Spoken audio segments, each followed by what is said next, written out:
At sa ating bagong season, tututukan po natin ang convergence o yung pagsasama-sama ng mga programa at stakeholders sa patuloy na pagpapaunlad ng mga komunidad at pamayanan. Makakakwentuhan po natin ngayon dito sa ating programa si Chairperson Jennifer Pia Sibuglas ng National Commission on Indigenous Peoples, NCIP, para pag-usapan kung paano nagko-converge sa mga ahensya at partners ng pamahalaan sa pagtugon sa mga issue at pagsusulong ng mga karapatan ng mga katutubong kababaihan. Chair Sibuglas, magandang umaga po. Welcome po sa Aksyon Laban sa Kahirapan. Yeah, magandang umaga at magkatutubong araw po sa inyo, Ma'am Dayan. At Happy Women's Month Happy po. Women's Month. Magkasama lang tayo ng isang araw. Congratulations, for being one of the awardees sa Gawad Pilipino, mga women leaders. Alright, let's start this conversation, Chair Sibuglas, patungkol sa bilang ng mga katutubong Pilipino sa bansa. Ilan po ba sila? At ano po yung mga interventions ng NCIP para po masiguro po mabawasan yung antas ng kahirapan ito po sa mga IP? Ma'am Dayan, tinatalang mga 14 million plus ang mga indigenous peoples po dito sa ating bansa. 66% are found in Mindanao, 33% po niyan ang nasa norte at almost 3% din po sa Visayas. Ang National Commission on Indigenous Peoples or Pambansang Komisyon ng mga Katutubong Pamayanan ay binuo po ng ating pamahalaan para po bumuo rin po at isakatuparan yung mga programa, mga proyekto at pamamaraan para palakasin ang mga karapatan ng ating mga katutubo sa kanilang lupang ninuno, sa kanilang sariling pamamahala, sa hustisya at sa karapatang pantao at lalong-lalo na po sa kanilang kultural na integridad. Ang NCIP po ay nag-exist to coordinate with the other national government agencies. Nakikipagtulungan po kami, nakikiisa kami sa mga programa nila para ipaabot din at ipasakatuparan yung mga kanilang mandato. Kagaya rin po ng, of course, yung National Anti-Poverty Commission, ang ating DSWD, kung saan ay kami po ay kabahagi rin po dating at ngayon po ay nalipat na rin po kami sa Office of the President. Kasama rin po natin ang DOH, ang DILG at iba-iba pang mga opisina o ahensya kung saan ay tinutulungan po ang NCIP para po taasan ang kalidad ng pamumuhay ng ating mga katutubong Pilipino. Well, marami-rami yun 14 million, ang kumbaga kasama at nasasako po ng inyo pong ahensyang ito. At nakakatuwa na nabanggit nyo na yung convergence, yung pagtutulong-tulungan ng iba't ibang mga ahensya para masiguro na nakaka-access sila sa mga serbisyo ng gobyerno. Now, in terms of the rights of these IPs, paano naman po natin nasisiguro na napoprotektahan po at may access po sila dito sa mga karapatan po nila?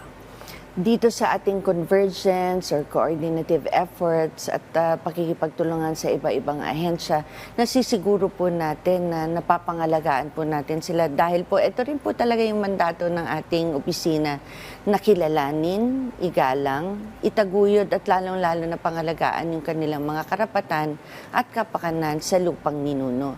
Kaakibat po nito ay sinisiguro po ng NCIP na pag merong mga programa, proyekto o aktibidades na ipapasok po sa mga ating lupang ninuno, ay meron po tayong tinatawag na free prior informed consent o yung sinasabi nating malaya, nauna at malinang nakapahintulutan o konsultasyon na ginagawa po sa nakasama ng ating mga katutubong pamayanan bago po ipasok yung proyekto sa kanilang mga lupang ninuno. With that, I remember when I had a conversation with a sectoral representative, yan din po yung isa sa kanilang mga concern, na pag may mga malalaking infrastructure projects, dapat talaga sila ay may konsulta. Kasi sila ang talagang highly affected nito and I hope they will also have a share pagdating dun sa economic benefit ng itatayong mga big infrastructure projects for that instance. Meron naman po, yan po ang pinakapangunahing layunin na tungkulin ng aming opisina na siguruduhin na kung merong mga papasok na proyekto ay meron pong share na nakukuha yung ating mga katutubong pamayanan sa paggamit ng kanilang mga lupang ninuno. Now, in terms of the concept of intersectionality, sa paglutas po ng mga maraming suliraning panlipunan, paano naman po ito na isa sa alang-alang po ng inyong pong komisyon, ma'am? Tinitingnan po natin, lalong-lalo na po Women's Month ngayon, at tinitingnan po natin yung mga layunin at tungkulin ng ating mga kababaihan sa kanilang mga sariling pamayanan. Marami po kasi talagang challenges First dyan is yung kanilang land rights at minsan yung displacement, minsan yung discrimination na tinatawag natin at yung marginalization. At lalong-lalo na po, minsan nakikita natin may lack of access talaga sa health, education, and economic opportunities ang ating mga katutubo. Kaya po, sa panahon ito, mas lalo pa nating pinapaigting yung ating pakikipagtulungan sa iba't ibang ahensya para po matugunan ang mga problemang ito at mabigyan po ng kaukulang pansin, lalong-lalo na po yung sinasabi natin na yung mga rights natin ng ating mga katutubo dyan sa ating Magna Carta for the Poor, na kailangan magkaroon sila ng adequate food, yung adequate housing, quality education, yung sinasabi natin high-end sustainable health care, at iba-iba pang mga decent work at employment na kailangan masigurado ng ating ahensya na nabibigay po natin ito sa ating mga katutubong mamamayan. Alright, Chair Sibuglas, I want to touch on the quality education because some of our RIPs, or most of them, nandun talaga sa mga remote areas. So how do we make sure na yung quality education ay mabibigay po natin sa kanila? Ang aming ahensya po, Ma'am Dayan, ay meron po kaming programa, yung sinasabi natin Educational Assistance Program, kung saan po ay nalalayon po itong maabot ang ating mga katutubong mga kabataan sa mga malalayong lugar at ma-encourage sila na mag-aral po ng mabuti at mabigyan po sila ng assistance sa kanilang pag-aaral. Ngunit hindi po nagtatapos dito, Ma'am Dayan, yung aming ginagawa dahil yung sinasabi nyo kanina, pag may pumapasok na proyekto, ano ba yung kasiguraduhan natin na meron silang share. Hindi lamang po royalty shares yung nakukuha natin, but benepisyo rin po kagaya ng edukasyon. Dito sa mga kasunduan natin, kasama yung ating mga proponente or proponents natin na pumapasok sa ating lupang ninuno, ay sinisigurado natin na meron silang nakukuhang benepisyo pagdating sa edukasyon. Kaakibat nito, sinasabi po natin at ini-encourage natin yung ating mga proponents na bigyan ng kaukulang tulong ang ating mga kabataang katutubo na makapag-aral at ma-educate, maturuan sila ng kung ano man ang gusto nilang pag-aralan para po ay tumaas ang kanilang antas ng kalidad ng kanilang buhay at maiahon po sila sa kahirapan. Now, kaugnay naman po ng National Women's Month, nabanggit po ninyo yung statement para sa National Women's Month na ang kababaihan ay preservers of culture, protectors of people, and the heart of strength. Ano po ang halaga ng pagkakaroon po ng kababaihan pagdating sa decision-making and leadership roles? Kagaya nyo na rin po, Chair Sibuglas sa NCIP. Thank you sa inyong katanungan, Ma'am Dayan.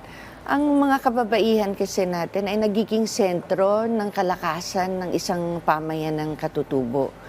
Sila po ay nagiging mga community leaders gamit po ang kanilang mga kultura, yung natatangi nilang mga katangian at yung mga kagalingan po pagdating po sa pagpapakita ng kanilang kagandahan, ng pagkakakilanlan nila. At lalong-lalo na po sa kasaysayan, nabanggit ko po dun sa Gawad Filipino Awards na the first national hero is an indigenous woman, si Gabriela Silang, who hails from a Tingyan community. So malakas po talaga at may nakikitang kakaibang katangian ng ating mga katutubong kababaihan. Lalong-lalo na po na sila ay nagiging community leader, sabi ko, namumuno sa sarili nilang pamayanan. Sila rin po ay nagiging political representatives. Yung sa ating indigenous peoples mandatory representatives sa buong bansa, meron po tayong 5,200 plus ng mga IPMRs and almost 28% po ng mga ito ay mga kababaihan. So nakikita po natin na sila nagiging culture bearers, history keepers, at traditional law practitioners na sila po ay may malaking ambag sa pambansang kasaysayan, kapayapaan at kaunlaran po ng mga katutubong pamayanan at ng ating lipunan. Well, these are all worthy of being celebrated. Yes, ma'am. At Happy National Women's po muli, Happy National Chair Women's Sibuglas. Month. At sana po ay marami pa pong mga leadership roles ang i-occupy ng mga kababaihan dahil representation is very important at kayo po ay isang inspirasyon. Maraming salamat. Thank you po, very Ma'am much Dayan. po. Muli nakasama po natin ang Chair Chairperson ng NCIP, si Chair Jennifer Pia Sibuglas. Salamat po. Thank you. At malugod po kami nagpapasalamat sa inyong suporta. Hinihikayat namin kayong muling tumutok sa ating programa sa darating po na Webes. At samahan ninyo kaming umaksyon laban sa kahirapan. Muli marami pong salamat, Chair Sibuglas.